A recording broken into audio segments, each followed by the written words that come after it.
Over the years, there's been well over a dozen different FNCSs, and there's been many champions. Now, that begs the question, out of everybody that's become an FNCS champion, who is just the worst? Did they get carried? Did they retire afterwards because they couldn't keep up? Or was it just plain luck? Today, we're going to be reacting to an awesome video by Mero TM, and I'm going to give my competitive input on who is the best FNCS winner of all time and who are the worst FNCS winners of all time. If you're able to win an FNCS, you are an amazingly good player. However, throughout the 20 FNCS tournaments that have been hosted, there have been some winners who have been a lot worse than the other champs. So today, I'm making a fully structured list where I'm counting down the best to worst FNCS winners from Europe, NA East, West, and of course Central. The beauty of all of these FNCS champions is that they have different and interesting skill sets that won them the trophy. I'll of course go over all of this, so let's get into it. The best FNCS winner ever. Yo, but imagine being an FNCS winner and you win like, I don't know, $100,000 US, and then people clown on you for being the worst FNCS winner.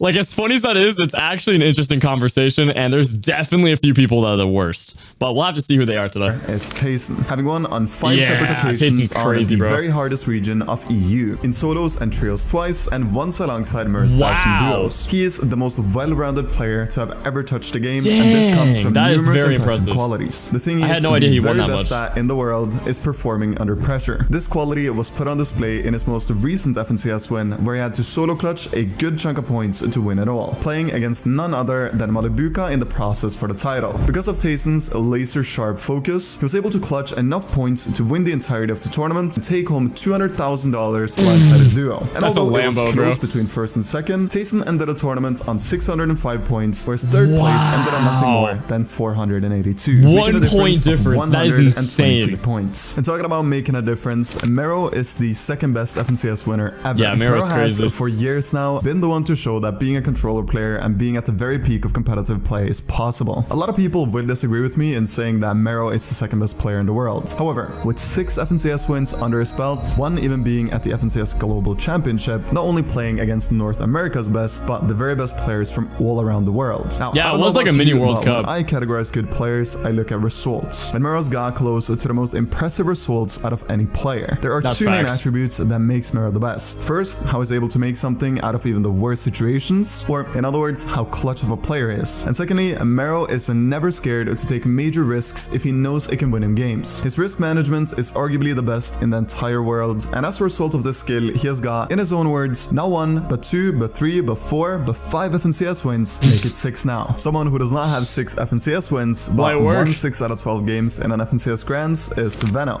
Alright, so far on this list, I fully agree with Mero TM here. Mero is crazy, and he really shows just how good you can be on controller. He's not quite number 1 yet, just because Tayson does have better placements, but I think soon there might be a bit of a change. I don't know. We'll have to see. He's won FNCS twice, once with Aqua and once with Queasy. Veno is the best aggressive player in the world, both when it comes to applying pressure in fights and knowing when to be aggressive in endgame situations. Yeah, Veno has always been someone who's been highly critical of his own as well as his teammates' gameplay, resulting in a lot of improvement over the years. Not only has Veno won 2 FNCSs, but he's also been super close as he has gotten second in Solo All-Stars and second in the 2022 Invitational as well. And talking about the 2022 Invitational, the winner of that tournament, Deyy, is up next. Deyy has always been someone who has been better than most at adapting to different metas and trying out things people wouldn't even think could work competitively. Amongst those, you have using the dub shotgun to get high ground in top tier comp lobbies, and of course also sitting in Storm during the 2022 Invitational to get Storm Surge and set himself up for the rest of the game. Deyy, alongside Camy, undeniably also has the best communication out of any team that has ever played the game. They're such a good duo, man. I hope they continue duoing in the future. And how these two understand each other's strengths and weaknesses make them one of the most dynamic duos in all of Fortnite competitive's history. Another name that will forever be in Fortnite competitive's history is Mongraal, one of, if not the most influential competitor ever. Mongraal, top 5, that's pretty good on the list. And he did so alongside Tayson and Mero in Chapter 2, Season 4. He has an impressive list of incredible qualities. He has by many been considered one of the best mechanical players, both when it comes to building and editing, but also his aim. We all also know how much of a funny person Mongraal Mongraal is. And his personality, although sometimes annoying to someone as serious as Tayson, has always gone a long way in regards to keeping his teammates' mentality good throughout important tournaments as well. Another period other than Chapter 2 Season 4 where Mongraal absolutely dominated was in Chapter 1 Season X, where he played with Benji and Mero. At this time, he seemed unstoppable. That was such a goofy FNCS, dude. That he was the best player in the world.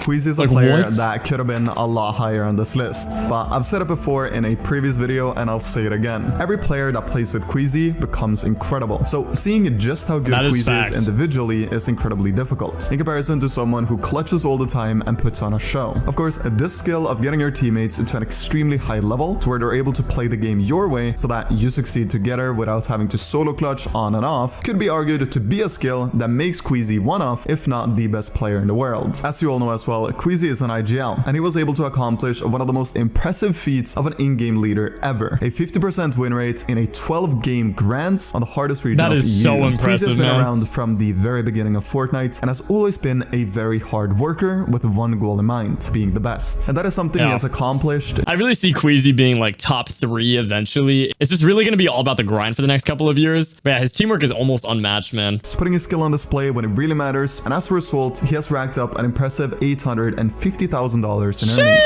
One player that does not need to work super hard is Bugha. Now, don't get me wrong, he has put in his fair share of hours, but if there's one pro player who is made for the game, it's him. Everything from his mouse control to game sense is just flawless. Bugha, of course, being the World Cup winner, could be argued to be the greatest of all time, as he on top of that has 3 FNCS titles. One thing that I have always respected Bugha a lot for is how he's able to understand when something doesn't work. As soon as Bugha understands that a teammate or a strategy is flawed, he doesn't sit around for the bad results to come in before he takes action. He does it ahead That's a good of time. quality This, have, of course, especially has in stirred comm, up a man. little bit of controversy once or twice, but the times he has dropped a teammate or made another major change, it has always worked out for the better. JannisZ is the 8th best FNCS winner and one of the most underrated ones. He has 3 trophies, one of them being in solos, which is incredibly impressive, one being trios, and of course, most recently, a duos win with Deyy. JannisZ is insanely consistent with everything he does, whether it be grinding the game, streaming, or even in-game qualities like mechanics and aim. I believe one of the main attributes behind his success is his ability to just never miss shots. In team modes, he's definitely one of the best aimers in the game, bro. For a ton of damage, and in solos, he knows that taking a 50-50 duel will most likely result in him winning. He has also been at the top for an impressively long time, and closing in on $1 million in earnings, there's no doubt that he's one of the best. These Fortnite pros are rich, dude. That's insane. On this list, and coming in as the 9th best FNCS winner is Epic Whale. Epic has secured 6 FNCS wins. He won Gamers 8, and on top of that, he got 3rd in the World Cup solos. If he had performed better when East and West combined into NA Central, I would have put him higher up on this list because of the dominance he has shown competitively, both globally and on his previous home region of NA West. Epic is an interesting player. He has mastered skills like crosshair placement, free aiming, and his understanding of layering in endgames specifically is top notch. There's no denying that he is very smart, both in-game and outside of the game. I hope to see Epic keep on playing and improving, as he's been a positive person in the community and he's been here what seems like forever. Someone who has not been in the scene forever is Cold. One quick thing before we head on to Cold here, I gotta say Epic Whale is so crazy consistent, man, and the fact that he's playing with clicks now, I really hope they're able to place first in Grand soon. Maybe even this season, first place in Grands would actually switch up this entire list. On 1 FNCS, and he did so alongside Acorn. Cold is widely recognized as one of the most clutch players in the game, doing crazy stuff in both fights and endgames that very few have ever come close to matching. He got his lucky break when Cented gave him a chance, as he needed a duo for the Duos Cash Cup on NA West. It turned out that Cold would go on to perform at an impressive level throughout the tournament, and they actually won their very first tourney playing together. This was also Cold's first tournament win, bro. And Cented and Cold would continue playing after this. Only 3 weeks later, he would go on to win his first solo Cash Cup, and from there he took the comm scene by storm, winning the next Duos Cash Cup, getting 5th in that season's Grands and 2nd in the one after. Cold really got given an opportunity and made the absolute most of it, performing incredibly well even under the pressure of the high standard of someone like Cented. And on the topic of high standards, Camy is next up on the list as the 11th best FNCS winner ever. Camy, obviously being Seti's duo, is a phenomenal all-around player. His mechanics are out of this world, and much like Seti, his comms are top-notch. Camy is someone who's been around for a very long time, and he actually played the majority of his early tournaments with Chapix, who is a massive polished streamer. Camy was a talent already from day one, placing 64th in his first tournament, the Scallywag Cup, and the placements only got better from there. When we're talking about that was one of the first tournaments ever, ever to come to a long Fortnite. time, we also need to talk about Aqua, arguably the best EU player of 2019. Aqua's story is a little different to most pros as he's been struggling a lot with wrist issues. Luckily, he was able to cash in $1.5 million in the World Cup, which has given him a lot of financial freedom in terms of not having to play to earn. But yeah, having like wrist, hand, or even arm injuries while playing Fortnite is definitely the worst and super unfortunate. Earn an income. In addition to his World Cup win, he has managed to secure 2 FNCS titles, once with Stompy and Chinken and once with Veno. Aqua comes and goes a little bit from the competitive scene, but the amazing thing about him is that even when he's been on break for over a year, he's able to come back and instantly start performing insanely well in tournaments. Yeah, that's so impressive, bro. And although he has only won 1 FNCS, I think he's one of the very best players in the world. Unlike a lot of other players on this list so far, I believe he's the best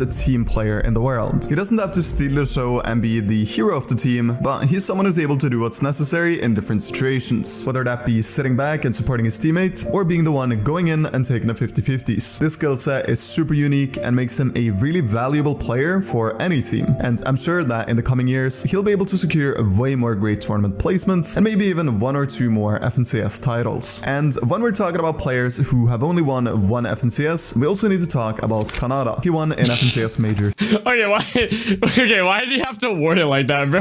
Yo, we don't gotta do Canada like that, man. 3, so just a little over 4 months ago. Of course, Canada is someone who always performs in tournaments, but although his tournament placements are incredibly respectable, he has a hard time winning the major events. Other than his recent win, he has gone it's definitely second. Unfortunate. I think Canada's gonna be one of the top goats really soon, especially on NIC. But he really just needs to work on a few key things with his duo to make it endgame more consistently, and that'll help them farm the placement points that they need to really head to the next level. And 5th twice. So needless to say, he is a phenomenal all-around player, and the only reason he is 14th and not higher up is because of his not so great global placements of 18th in the 2023 Global Championships and 22nd in the 2022 FNCS Invitational. Much like Canada, Acorn is someone who always performs super well on his home region, but although a relatively good placements of 7th and 13th in the 2 previously mentioned lands, there's still a long way to go for Acorn to be considered one of the absolute best of all time, and because of that, he is the 15th best FNCS winner ever. Now that we've gone through a little more than a dozen FNCS players now, I'm really interested to see who's the worst. I feel like it's gonna be a pro on NA just because, you know, EU is just a little bit better, but I don't know, if it's a player on EU as well, it's gonna be hilarious, man.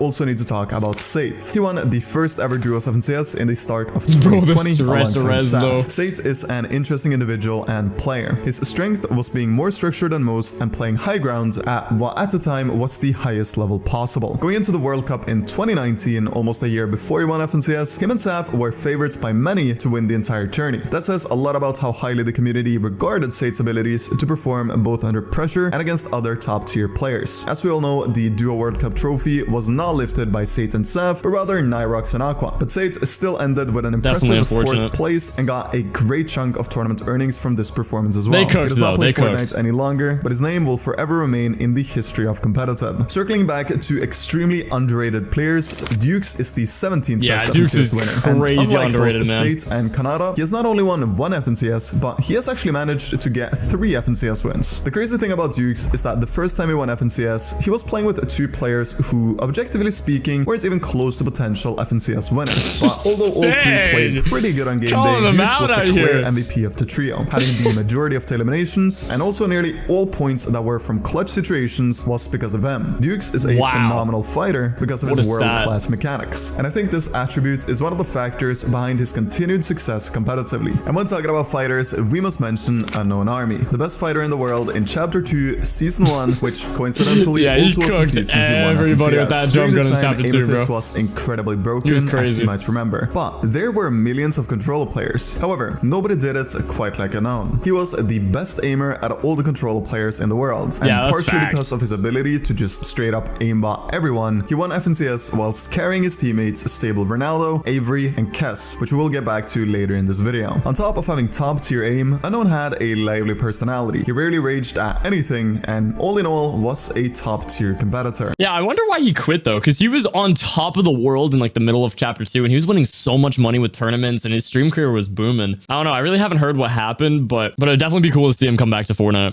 Chapix is someone who has always kept it a little low key, never really focusing too much on social medias or making a massive brand for himself. He focuses on what he knows best, and that is performing in competitive. Chapix is undeniably the best in trios, as that's where he has gotten both of his FNCS wins. The quality that makes Chapix one of the best to ever do it is how good of an IGL he is. He knows everything there is to know about the game and has even given really underrated players opportunities to play with him. And because of his expertise, they've been able to succeed at the very peak of professional play as well. Sadly, Chapix is a little on and off when it comes to grinding competitive, but I'm sure if he put his mind to it, he could have become a 3x FNCS champ. If you double that and make it 6, you have the number of FNCS wins this next player has. I'm of course talking about the NA West prodigy Arram. Epic Whale, Arram, and Rex used to be the most dominant trio in that region. Yeah, and they a lot of the results was NA thanks to the great qualities of the person they we're won talking about everything. now. Arram had the cleanest playstyle, both build and editing wise, but also when it came to aiming. If I had to explain him in one word, it would be consistency. Arram rarely messed up anything. Today he is retired from competitive Fortnite and he has pursued a Veno. He's currently in Radiant, which is the highest rank in the game, but he's not yet been able to find a team to sign for to that's good that he's popping off in a different game. It was only a matter of time before I mentioned the Cooper, a promising new talent to the scene, and he has put on a show both when it comes to content and competitively in the last few months. Cooper is one of the absolute best mechanical players in the world. Speeds very few even come close to matching. Much like his duo Mero, Cooper is able to clutch nearly unwinnable situations, and if he stays at it and grinds moving forward, he is someone who can skyrocket up my list and be in contention for one of those top spots. When we're talking about mechanical masterminds, we might as well also talk about Peterbot, the 22nd best FNCS winner ever. Now, if Peterbot was a little better in global tournaments, there is no doubt that it would have been higher on this list. But every time he plays against the best internationally, he just performs terrible. It sounds harsh, but it is sadly the truth. Of course, this can come from a number of things: a different setup, loud noise, or simply nervousness. I think Peterbot is a phenomenal player with a super bright future ahead, as he's been dropping some insanely impressive high elim wins in this season's solo victory cash cups. Yeah, he got the record recently. That he one day will be able to succeed at the highest level internationally as well. Saf is the 23rd best FNCS winner, and as the majority of you know, he retired a long time ago. However, for the newer players watching, you might not remember just how good Saf was when they won in Chapter 2 Season 2. Yeah, he was crazy. Saf was recognized as one of the best aimers in the scene, especially when it came to endgame situations. For some reason, when he found himself in endgames, he just didn't miss. In the past few years, he has been enjoying traveling, good food, and he's become pretty good at Valorant, like so many others. That's awesome, dude. Like, for example, ZexRow, the Chapter 1 Season X FNCS champ. He's another player that the newer generation of Fortnite competitors might not remember. But in 2019, he was actually considered the very best aimer in the world by the majority of the community. He was pulling out impressive clutches 300 DPI or something goofy like that. And this was much he played on really low addiction and having previously played CSGO at a very high level. Because of ZexRow's addiction to Kovacs specifically, he sadly got very serious wrist pain and had to take a step back from Fortnite. Nowadays, he is fully focused on streaming, and he's also playing Valorant at the peak of what is possible in that game. Another player that had an... Honestly though, out of most people on this list, I would say ZexRow has one of the top tier spots in terms of aiming. If you guys don't remember his gameplay from all the way back in the day, he just, like Mero and TM said, just never missed anything. He was insane. His peak is Deyy. Back in the day, he used to be one of the best fighters in the game, and also being a controller player, he is a role model for many young controller competitors. Deyy has always been someone who hasn't been scared to take a risk or 2, 3, 4, or 5, and very often these big risks pay off for him. It is the main attribute that makes him such a phenomenal player. He seemingly is never nervous, and regardless of circumstance, if he sees an opportunity he thinks he will win, he will take it. Yeah, that's a really good quality. Unfortunately, Deyy has not been placing as good recently. There can be many reasons behind this, but looking at his Twitter, it seems as though he's just focusing on streaming and slowly but surely improving every season yet again. So maybe we'll see a massive comeback in terms of placements in 2024. Someone who will probably not see make a comeback in 2024 is Wakey, the Chapter 2 Season 1 FNCS winner on EU. When this squad won FNCS, they were underdogs, although all 4 were incredibly good. I think very few would have put their money on them winning. However, it seemed like the vibes were fantastic and that everyone was performing, so of course that resulted in a great placement. The main attribute behind Wakey's success is undeniably his aim, and after quitting Fortnite over a year ago, he took his talent for aiming over to Valorant and became #1 on the leaderboards in that game, meaning he reached the very highest rank. Everyone's just quitting Fortnite for Valorant and becoming the GOAT in that game. matches, and that resulted in him becoming first place. When we're on the topic of number ones, we might as well also talk a little bit about Metro, the first place player on the 2018 PR leaderboards. In other words, a true OG. Of course, Metro didn't go on to win an FNCS before Chapter 2 Season 4, but when he did, he was playing impressively well. The main quality that Metro brought to the table was his world-class aim and of course his funny personality. Andel Hen is the 28th best FNCS winner, also being at the peak of his career first place on the PR leaderboards. Andel Hen has a super high level of game IQ as well as a great set of mechanics. Whether he plays solos, duos or trios, Andel Hen will perform to the highest extent. Just like Edgy. Edgy is a team player unlike anyone else. A positive yet competitive personality goes a long way in team game modes especially. In trios he was able to get 4 consecutive back-to-back second places, and he recently won an FNCS with the Dukes, who we talked about earlier. Edgy is an extremely precise player with everything he does, be it mechanics, aim or even comms. Someone who doesn't always have the most precise comms is Hen. He is the 30th best FNCS winner ever, and when he won with Queasy in Chapter 3 Season 1, he had an insane solo clutch to ensure the victory. Hen has always been known as someone with top tier aim. He has so good aim in fact that he was able to place third in DreamHack solos on NA playing on 100 ping, using nothing but his aim to perform. Hen's placements sadly have slowed down quite a bit, but if an opportunity ever comes for him to play with someone fantastic, I'm sure he'll make the most out of it. Just like Commandment did when Avery asked him to play duos. Commandment is one of the most criminally underrated players in all of Fortnite. He has been around since the start and always been super good. However, he does not enjoy doing streams, YouTube videos, or posting anything crazy on Twitter. He's just focused on grinding the game and becoming the best competitor he can be. You gotta respect the man for the grind, as he has over $500,000 in earnings. Someone who might not have $500,000 in earnings from comp is Reet. But let me tell you, the earnings from content is... Dude, Mero TM is getting everybody today with these roasts. Like, chill out. Content is coming in for him. Reet has for a very long time been considered one of the best fighters in the world, and him playing on the sticks makes how good he is even more respectable. The main attributes behind his success is his top tier piece control and of course also his aim. He has won 2 FNCSs, both on NA West, so needless to say, I would have seen him win on Central as well. Yeah, I really hope he dominates on Central, man. That'd be awesome to see, and I think he could be tied up with Mero soon for being one of the best controller players in the world, but what do you guys think? Trx, and he is a crazy good player. I've gotten 2 second places in duos and 1 win in trios FNCS. I respect Trx a ton because he plays on high ping, sometimes as high as 60 ping, and is still able to compete against the best of the best. Imagine he was on 0, dude. Results. The attributes that makes Trx as good as he is his game sense first and foremost, and secondly, he has some of the craziest movement I've ever seen. Because of his hours put into the game, he has been able to make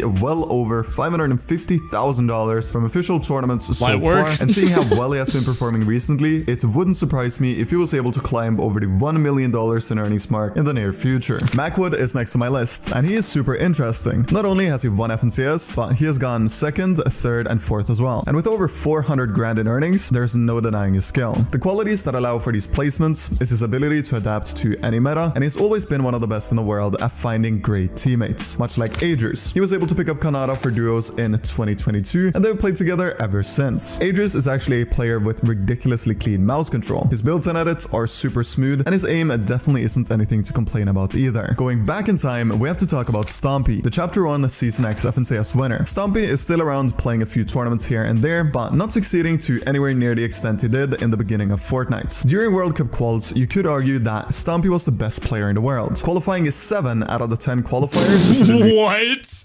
How have I never heard of that? Dude, qualifying 7 times for World Cup? Like, most pros only qualified once, maybe twice if they were like top tier. New York finals, winning 3 of them. Wow. The reason Stompy was able to get these incredible results was because of how good he was at finding weaknesses in the opponents he was fighting. In the World Cup quals, he would look at a player and instantly understand whether or not he was good or bad. And if what he a looked skill good, to have, Stompy man. disengaged and fought somebody else That's that some looked bad. A consistency strategy right there. that definitely worked for him. Avery is the 37th best FNCS winner ever, although he is sadly retired from competitive today. Avery managed to secure 2 FNCS titles, once in duos alongside Commandment, and once on Stable Ronaldo's squad in Chapter 2 Season 1. Before quitting, he racked up $320,000 in earnings, so hey, needless he got to say, the bag, his though. time He in got the game bag. was worth it. Someone who has made way more than $320,000 from Fortnite, although not from competitive, is Mus, a massive content creator and also a crazy comp player. He has won Yo, Mero TM actually just has no chill today, bro.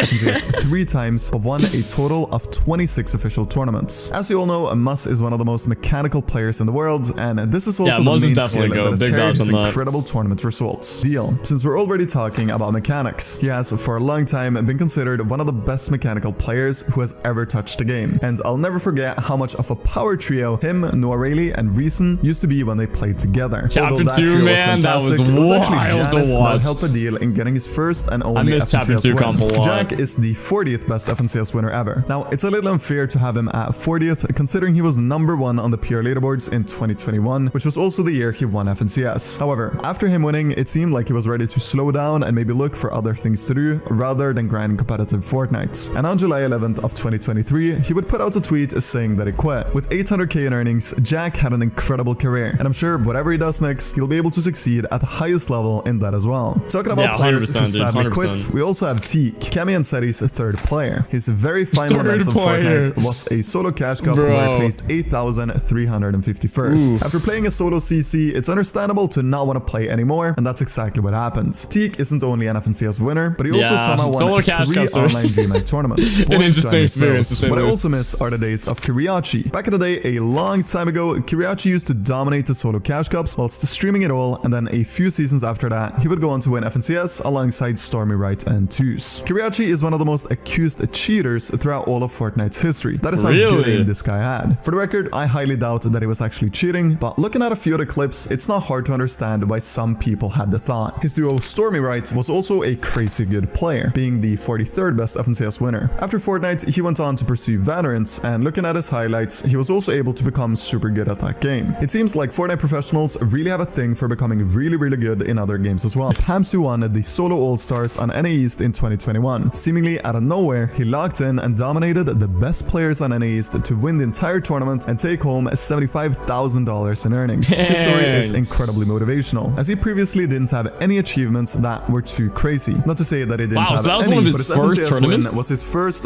place ever. It just goes to show that if you're ready on tournament day, whether it be a small tournament or a massive one, you can win it and change your life in the process. Alright boys, I skipped ahead a little bit in the video, just to let you know, there was a lot of players I don't recognize and I just really didn't have much input to give. But yeah, we're starting around like top 60 right now.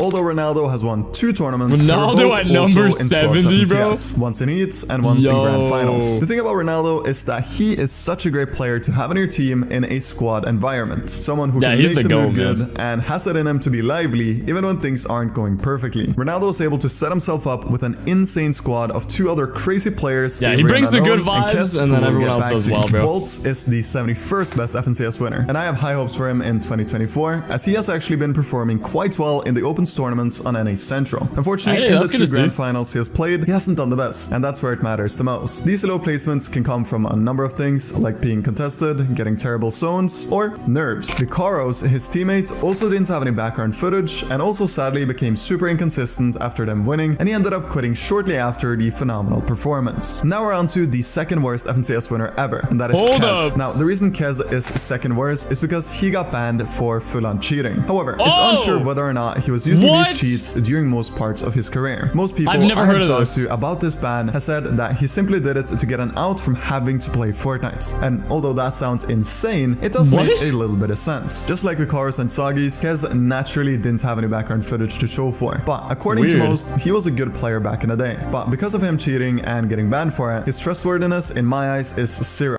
So he won FNCS and then cheated because he didn't want to play Fortnite anymore after winning, I don't know, like 100 grand?